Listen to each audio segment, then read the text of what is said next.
100 Civics Questions, 1 Easy Answers. US Naturalization Test, 2008 Civics Test, Part 1, 110. A quiet public library, filled with shelves of books and soft lighting.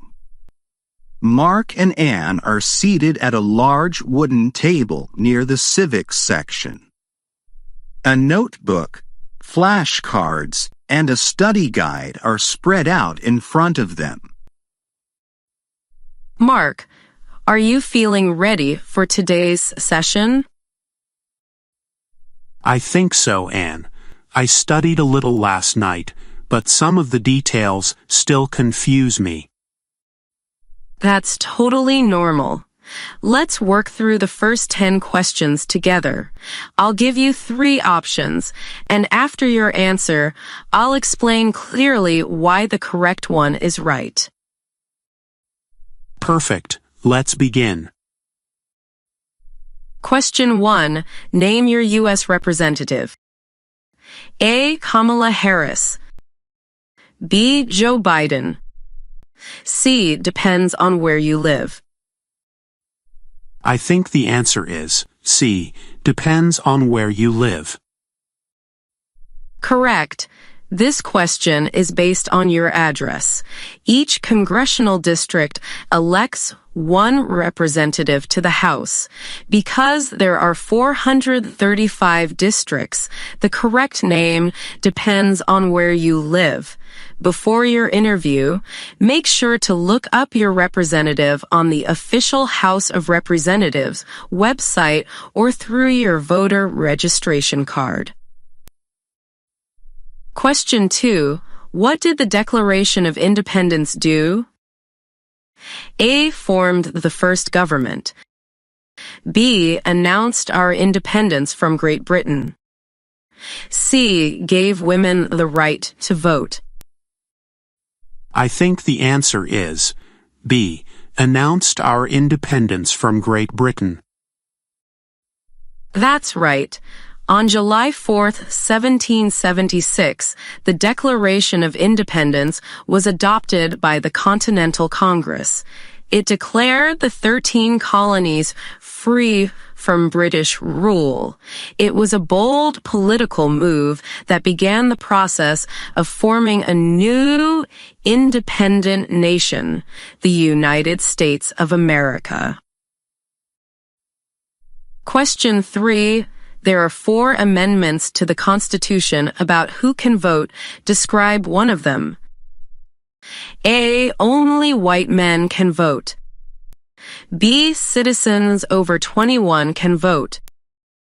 C. Any citizen can vote. I think the answer is C. Any citizen can vote. Exactly.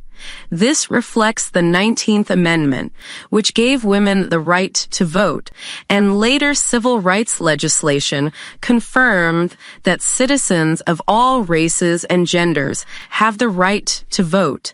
It's important to understand that the Constitution has been changed over time to make voting more inclusive. Question 4. Who makes federal laws? A. The Supreme Court. B. The President. C. Congress. I think the answer is C. Congress. Correct. Congress is made up of 2 chambers, the Senate and the House of Representatives. Together, they write, propose, and pass federal laws. These laws apply to all 50 states and are an essential part of how the U.S. government works.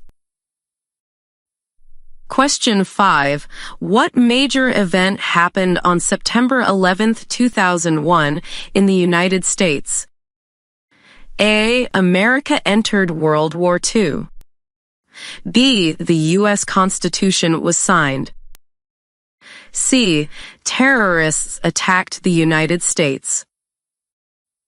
I think the answer is C. Terrorists attacked the United States. That's correct. On September 11, 2001, terrorists hijacked 4 airplanes. 2 were flown into the Twin Towers in New York City, 1 hit the Pentagon, and 1 crashed in Pennsylvania. Nearly 3,000 people died. It was a tragic day and led to major changes in U.S. security policies and the start of the War on Terror. Question 6. Who lived in America before the Europeans arrived? A. Pilgrims. B. Native Americans. C. French settlers. I think the answer is B. Native Americans. Right. Native Americans, also called American Indians, lived throughout the land that is now the United States long before Europeans arrived. They had their own languages, cultures, and systems of government. Understanding their role is important to understanding the country's full history. Question 7. What is one right or freedom from the First Amendment? A. Bear arms. B. Speech. C. Trial by jury. I think the answer is B. Speech. Yes. The First Amendment guarantees the right to free speech, which allows people to express opinions publicly without government censorship or punishment. This right is a core value of American democracy, though it does have limits when it comes to threats, lies that cause harm, or national security. Question 8. When is the last day you can send in federal income tax forms? A. December 31st. B. April 15th. C. July 4th. I think the answer is B. April 15th. Correct. April 15th is known as Tax Day. Unless it falls on a weekend or holiday, this is the deadline to file federal income taxes with the IRS. Filing late without an extension can lead to penalties and interest. Question 9. What does the Constitution do? A. Declares war. B. Sets up the government. C. Grants state licenses. I think the answer is B. Sets up the government. That's exactly right. The Constitution outlines how the federal government is structured, dividing power between 3 branches: legislative, executive, and judicial.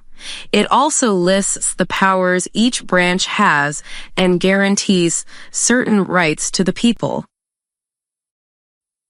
Question 10. What does the President's Cabinet do?